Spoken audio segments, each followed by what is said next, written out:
वो नर्स, वो डॉक्टर नहीं कहते अब तू मेरे को पहचानती नहीं क्या, मैं तो तुम्हारी पहचान वाली, चिंता मत करो, मालूम भी नहीं पड़ेगा कब सुई लग गई।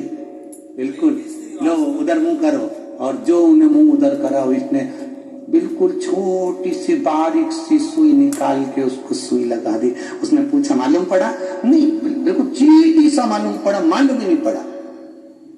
और बाकी के जितने निकल के जा रहे थे सब चक्कर खा रहे थे, बाप रे बाप भयंकर, इतनी बेकार, ऐसी सुई लगाई चक्कर आ गए। और ये बैठी और उसने सुई लगाया, चक्कर भी नहीं आया, चीटी काटी बस ऐसे मालूम पड़ा। क्यों? क्योंकि इसकी वो डॉक्टरनी से, सिस्टर से, नर्स से पहचान थी, इसलिए बारीक वाली सुई लगाई, एकदम बारीक। उसी तरह दुख तो आएगा, इंजेक्शन तो लगेगा, तकलीफ का इंजेक्शन लगेगा, बस तुम्हारी उस डॉक्टर से पहचान होना चाहिए तो हल्के हाथ से निकाल देगा।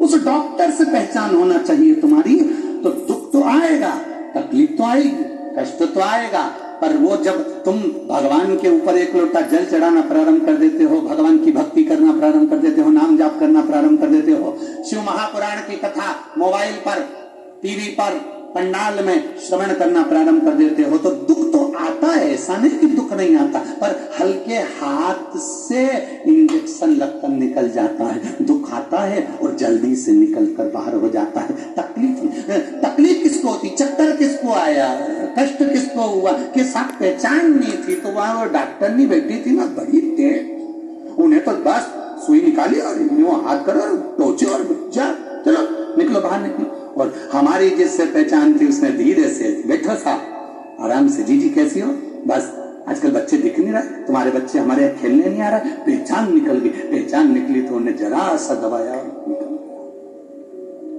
दुख की घड़ी आती है, ऐसा नहीं कि दुख नहीं आता।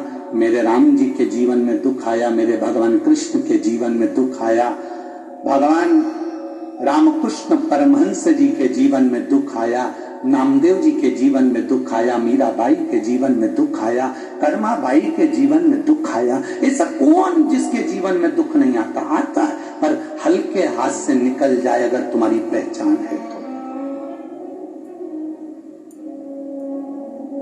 जिसको 11 साल तक बच्चे नहीं हुए होंगे वो कितनी दूर दूर गया होगा, कहां कहां धोख लगाया होगा, कहां कहां प्रणाम करा होगा। जिसको 2-3 साल तक संतान नहीं होती वो डॉक्टर का चक्कर लगाना चालू कर देते हैं, 2-4 साल में बच्चे नहीं हुए चक्कर लगाना चालू कर देते हैं। कभी विचार करना, ये जितने पत्र नीचे पड़े हैं इसमें कम से कम 70% पत्र ऐसे होंगे जिसमें भगवान ने किसी को 10 साल में, किसी को 15 साल में, किसी को 4 साल में, किसी को 8-10 साल में भगवान ने संतान दी। जितने पत्र पढ़े इसके नीचे से निकालना और पढ़ना, 70% पत्र होंगे संतान दी भगवान, क्योंकि इनका विश्वास जागृत हो गया। अब ये भागे नहीं, अब इनके पास में, अभी तक डॉक्टर ने कह दिया तो नहीं होगा, परिवार वालों ने ताना देना चालू कर देता, अब उस समय भाग रहे थे, अब क्या करें, अब ये जाग गए, अब ये भागे नहीं, अब जागे। और जाग कर क्या करा इनने? कुछ नहीं करा, अब सबके दरवाजे घूम कर देख लिए, सबके यहाँ चले गए, सबके यहाँ से गोदी भी भरवा ली, सबको धोख भी लगा ली, सबको प्रणाम भी कर लिया, तो वो भी संतान नहीं हुई। तो अब इनने कह दिया अब कहीं नहीं जाना, अब जाएंगे तो केवल महादेव के मंदिर जाएंगे और उससे कहेंगे, वो सुनेगा और भर देगा। और दिया उससे दिया।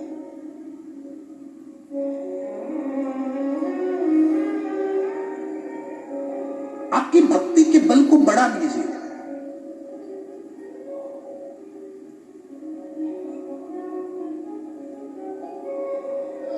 दो माताएं बात कर रही थी, अंदर पंडाल में जगह नहीं है, कहां बैठेंगे?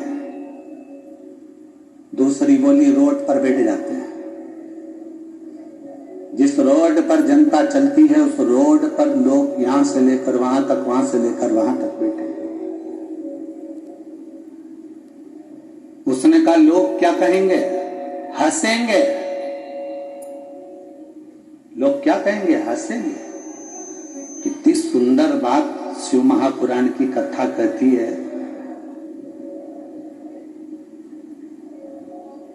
आप जब उन्नति की सीढ़ी पर चढ़ रहे हो और परिश्रम कर रहे हो और मेहनत कर रहे हो, आप जब विकास की ओर आगे बढ़ रहे हो, उन्नति की ओर आगे बढ़ रहे हो, मेहनत कर रहे हो, परिश्रम कर रहे हो, और तुम्हारे परिश्रम को देखकर, तुम्हारी मेहनत को देखकर अगर कोई हंसे नहीं तो समझ लेना कि तुम सफल नहीं हुए, सफल नहीं हुए हो। जब दुनिया के लोग तुमको ताना देना चालू कर दे, आड़ा टेढ़ा बोलना चालू कर दे और तुम पे हंसना चालू कर दे, समझ लेना कि अब तुम्हारी उन्नति निश्चित हो गई है।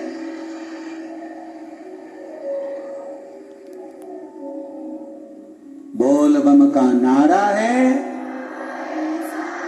अब तुम्हारी उन्नति निश्चित हो गई है। अब तुम उन्नति की, अभी तक लोग, जब तुम मेहनत कर रहे थे तो तुम पर लोग हंस नहीं रहे थे, ताना नहीं दे रहे थे, गालियां नहीं दे रहे थे, अपशब्द नहीं कर रहे। अब दुनिया, जब कोई ना तुम पर हंसे, कोई तुम पर उंगली भी ना उठाए, कोई तुम पर अपशब्द भी ना कहे, कोई तुम पर ताने भी ना दे, तब समझ लेना कि तुमने कोई तरक्की नहीं करी।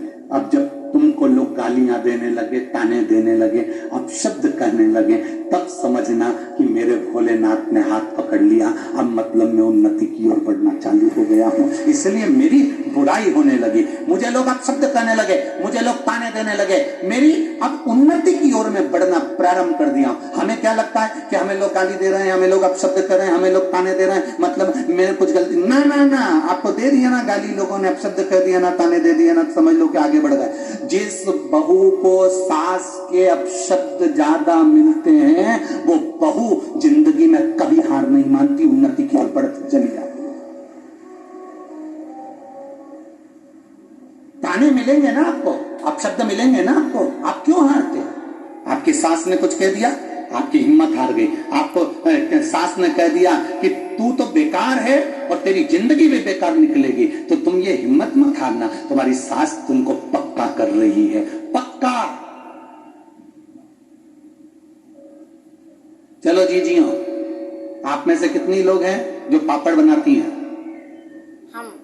कभी पापड़ बनाया? पापड़ चने का, मूंग का बनाया? सबने हाथ ऊंचा करो, किस किसने बनाया? जरा बनाया? धर लो धर लो धर लो, बहुत बढ़िया। हमने भी बहुत बनाया, ठीक है। हमने बनाया पापड़। बनाने वाली माताएं जानती है कि जो वो पापड़ का जो आटा होता है ना, उसको चने की दाल का जो आटा होता है, उड़द की दाल का, मूंग की दाल का जो आटा होता है, उसको अच्छा मसने के बाद उसको कूटना पड़ता है। जितना कूटेंगे ना, तो कुछ लोई होती है ना, बेलते समय फटती नहीं। बोलो सही है कि गलत है? अच्छे से बोलो जरा, रंदारी से। पापड़ के आटे को उसनने के बाद अच्छे से कूटो, कूटोगे तो जो लोई है ना, जिसको तुम धागे से काटती हो, जिसको तुम पांव के अंदर धागा ऐसे बांध लेती हो और बाद में लोई काट काट के डालती है, तो तुम अंदाजा लगाना कि वो जो लोई है ना, वो लोई तुम अगर अच्छे से वो कुट गया, अच्छे से वो लोई, अच्छे से वो पिंडा पिट गया, उठ गया, तो फिर तुमने जब पापड़ बेलना प्रारंभ करा तो वो पापड़ बीच में से फटे ही नहीं। और जिस आटे को अच्छे से नहीं कूटा जाता, उसमें कितना ही तेल लगा के तुम बेल लो, वो फट जाए, फट गया, वो फटे बीच में से, बार बार फटे, बार। बस जब लोगों के अपशब्द मिल रहे हो, लोग हंस रहे हो, ताने दे रहे हो, आड़ा टेढ़ा कह रहे हो, समझ लेना मेरा भगवान तुमको पापड़ की लोई को कूट रहा है। जब कूटेगा, बिलेगा, ये सब जोरदार बिलेगा कि कभी नहीं फटेगा, फिर वो आनंद में पड़ जाएगा। फिर पापड़ का नियम दूसरा, पापड़ का दूसरा नियम बताया कि पापड़ बनने के बाद सूखने डालो, पर किसी की छाया नहीं पड़ जाए। समझ गई हो क्या? है? बोलना तो नहीं पड़ेगा। अगर छाया पड़ जाती है तो पापड़ लाल पड़ जाता है, फिर वो उसमें स्वाद भी नहीं आए। तलो, सेको, खाओ तो स्वाद, छाया नहीं पड़ जाए। इसलिए ध्यान रखना कि जब तुम उन्नति की सीढ़ी पर चढ़ जाओ, आगे बढ़ जाओ, कुटने पिटने के बाद तुम अच्छी उन्नति करने पर आ जाओ, तो ध्यान रखना रे अहंकार की छाया नहीं पड़ जाए। छाया पड़ गई तो गए, अहंकार की छाया पड़ी कि बर्बाद, नष्ट हो गए।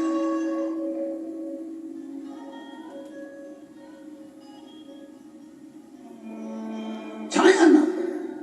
अभिमान, अहंकार, अभिमत्ता, अहम कि जब छाया पड़ती है तो बर्बादी का सिरा प्रारंभ हो जाता है। बर्बादी के सिरे की ओर हम बढ़ जाते हैं।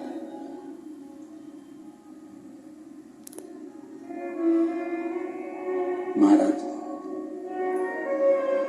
अहंता से परे हो जाइए, अहंकार से दूर। षडानंद कार्तिकेय जी, जाओ तारकासुर का संहार करो। मां पार्वती जी ने कहा, तुम्हारा जन्म हुआ है कार्तिकेय तारकासुर को मारने के लिए। तारकासुर को मैं मार दूंगा, तारकासुर को मैं समाप्त कर दूंगा। तारकासुर को मार कर आए, उसके 3 पुत्र थे, तारकाक्ष, विदुम्माली, कमलाक्ष की। ये तीनों शंकर भगवान की आराधना ना कर कर सीधे भगवान ब्रह्मा जी की आराधना करी। ब्रह्मदेव वर दीजिए, हम 3 पुरी का निर्माण करें, उसमें हम रहें, हमारे प्राण कभी ना छूटे, हम मरे ना। तब ब्रह्मा जी ने कहा, ऐसा नहीं हो सकता कि तुम मरोगे नहीं, मरना तो पड़ेगा, प्राण तो छूटेंगे, जाना तो पड़ेगा।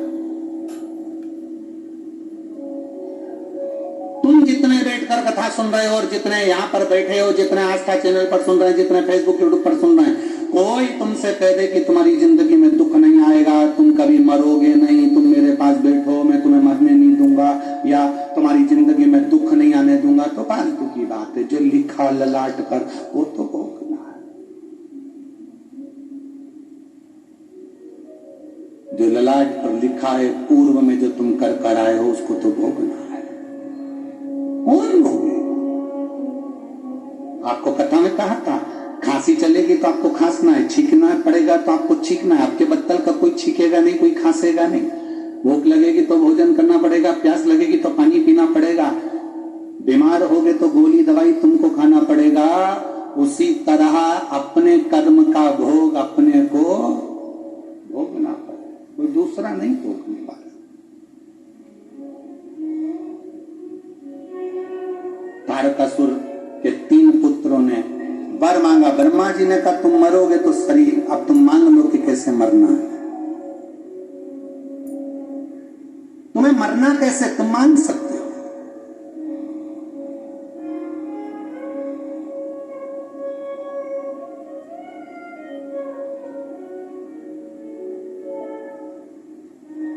ब्रह्मा जी ने कहा, तारकाक्ष, विदुम्माली, कमलाक्षकी ने कहा वर दे दो, हम तीनों मरे तो एक जगह पर एक साथ मरे। तथास्तु। तीनों ने विचार कर लिया, कभी जिंदगी में एक दूसरे से मत मिलना, कभी अपन तीनों एक जगह पर इकट्ठे ही नहीं होंगे, मिलेंगे ही नहीं, मिलेंगे नहीं तो मरेंगे नहीं। आना ही मत ही तू मेरे यहाँ। तीनों ने अलग अलग जगह पर अपनी अपनी नगरी बसा ली, रहने लगे, उपद्रव मचाया। जब व्यक्ति को मालूम पड़ जाता है कि मेरी मृत्यु होएगी नहीं, तो वो उपद्रव मचाना प्रारंभ कर देता। वर्तमान की जो जिंदगी होती है, वर्तमान का जो समय होता है, उसमें वो खुश होकर नहीं जी पाता। उसको लगता है कि मैं और कर लूं और उसमें मुझे खुशी मिल जाएगी। बचपन है तो बच्चों को लगता है हमारे जो बड़े भैया हैं वो कितने अच्छे से रह रहे हैं। बड़े भैया, मम्मी तुम बड़े भैया को घड़ी दिला देती हो, मम्मी तुम बड़े भैया को मोबाइल दे देती हो, मेरे को तो देती नहीं हो। छोटा सा बच्चा अपनी माँ से कहता है बड़े को सब देती हो, मुझे नहीं देती। जब लड़ाई होती है बच्चे की, वो इसी चीज के लिए होती है। तुम बड़े भैया को अच्छी बोतल दे दी, कंपास दे दिया, बैग दे दिया, बड़े भैया को तुमने ये दिलाया, बड़े भैया को अच्छे कपड़े दिलाए, बड़े भैया को घड़ी दिलाई, मेरे को नहीं दिलाया। छोटा बच्चा जिद करता। छोटे को लगता है बड़ा सुखी है, बड़े को लगता है बूढ़े सुखी हैं। बड़े सोचते हैं हम तो कमा कमा के मर गए, ये बूढ़े सबसे अच्छे हैं, इनको पेंशन का पैसा मिल रहा है, आराम से पड़े हैं, खा रहे हैं, रोटी मिल रही, सब्जी मिल रही, भजिया मिल रहा, पकौड़ा मिल रहा, आराम से पड़े। बच्चे सोचते हैं बड़े सुखी हैं, बड़े सोचते हैं बूढ़े सुखी हैं, और बूढ़े सोचते हैं काय की जिंदगी भगवान, इससे तो हमारी जवानी अच्छी थी, मेहनत करते थे, खा लेते थे, कम से कम ताने तो नहीं सुनते थे लोगों के। सुख कहीं नहीं है।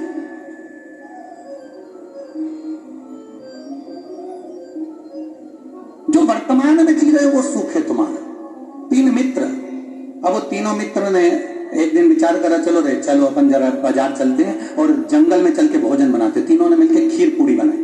अब खीर पूड़ी बनाई तो वो खीर पूड़ी बनाकर तीनों ने खाई, पेट भर के चकाचक खाई खीर पूड़ी। इतनी पेट भर के खाने के बाद उसमें से 1 कटोरा खीर बच गई।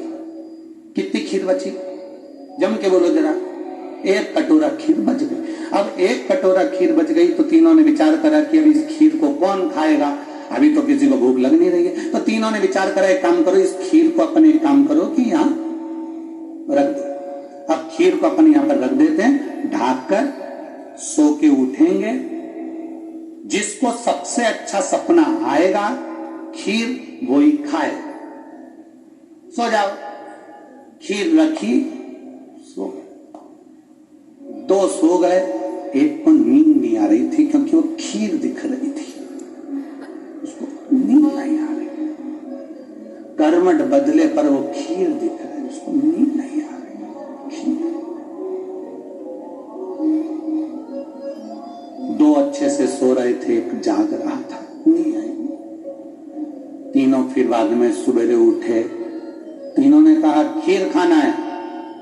पहले नंबर का बोला मैंने सबसे अच्छा सपना देखा, मुझे खीर दो। दूसरा बोला मैंने अच्छा सपना देखा, मुझे खीर दो। तीसरा कहता है मैंने अच्छा सपना देखा, मुझे खीर दो। तीनों झगड़ा कर रहे। इतने में कहा भाई सपना देखा क्या है, पहले निर्णय लेंगे, पहले बताओ तो सही तुमने सपना क्या देखा। पहला व्यक्ति बोला मैंने सपना देखा, मेरे सपने में राम जी आए और मेरा हाथ पकड़कर मुझे अयोध्या ले गए, दर्शन कराया अयोध्या का, माता सीता ने भोजन बनाया, मैंने पाया, इतना अच्छा सपना और कहां से लेकर आओ। दूसरा बोला मैंने सपना देखा, मैं सो रहा था, भोलेनाथ जी आए, मेरे को लेकर काशी चले गए, काशी से फिर मुझे कैलाश ले गए, कैलाश ले जाकर माता पार्वती जी ने मेरे लिए मोदक बनाए, लड्डू बनाए, मैंने खाए। मैंने तीसरा व्यक्ति बोला तुम दोनों का सपना ठीक है, अपनी जगह पर है, तूने सपना क्या देखा? उसने कहा मैंने सपना देखा, मेरे सपने में हनुमान जी आए और हनुमान जी बोले तू अभी तक जग रहा है। मैंने हनुमान जी से कहा सामने खीर रखी है इसलिए नींद नहीं आ रही। हनुमान जी ने कहा अब भी खा, अब भी खा। हनुमान जी बोले, मैंने हनुमान जी से बोला मेरे 2 मित्र और हैं, बाद में वो झगड़ा करेंगे। हनुमान जी बोले नहीं खाएगा तो गदा से मारूंगा, अब भी खा। इसलिए मैं वो खीर उठा के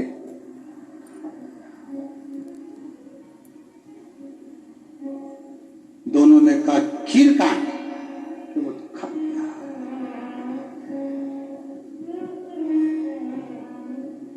तो तुझे हनुमान जी से बोलना चाहिए था ना, मेरे 2 दोस्तों और हैं। मैंने बोला था हनुमान जी वो 2 दोस्तों और हैं। तो हनुमान जी बोले एक तो अयोध्या गया है, एक कैलाश गया, एक ने मोदक खा लिया, एक ने सीता जी के हाथ का भोजन कर लिया, तू खीर खा, अब भी खा।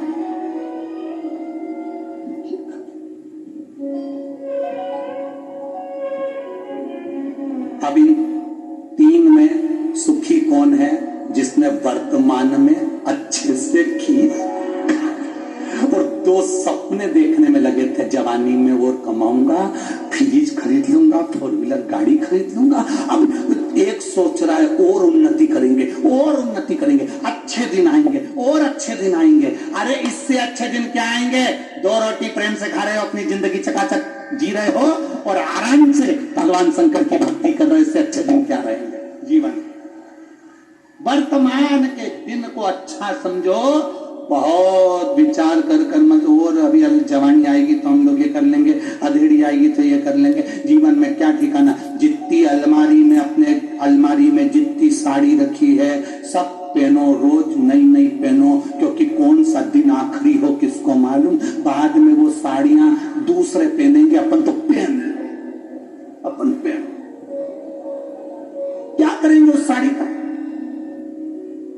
वाली आती है, पूरी अलमारी साफ हो जाती है, साफ होकर उसमें अखबार बिछ जाता है, अखबार बिछा के साड़ियों को वापिस जमा देते हो। कई कई साड़ी तो तुम्हारे हाथ में आती है तो तुम्हें याद आती, मैंने तो ये पहनी ही नहीं, ये मैंने पहनी ही नहीं। इतनी साड़ियां तुम्हारे पास में एक से बढ़कर एक रखी है, कुछ कुछ के तो अब भी तुमने उसमें पीको और फाल करवाई है, कुछ कुछ साड़ियों की तो अब भी हाल तुमने चोली सिलवाई सब रखी है, और मालूम पड़े वो साड़ी तुमने रखी थी और कह रही थी मैं बस देवर के लड़के की शादी में पहनूंगी। एक इतनी सुंदर साड़ी है, देवर के लड़के की शादी में पहनूंगी, और उसके पहले तुम चली गई।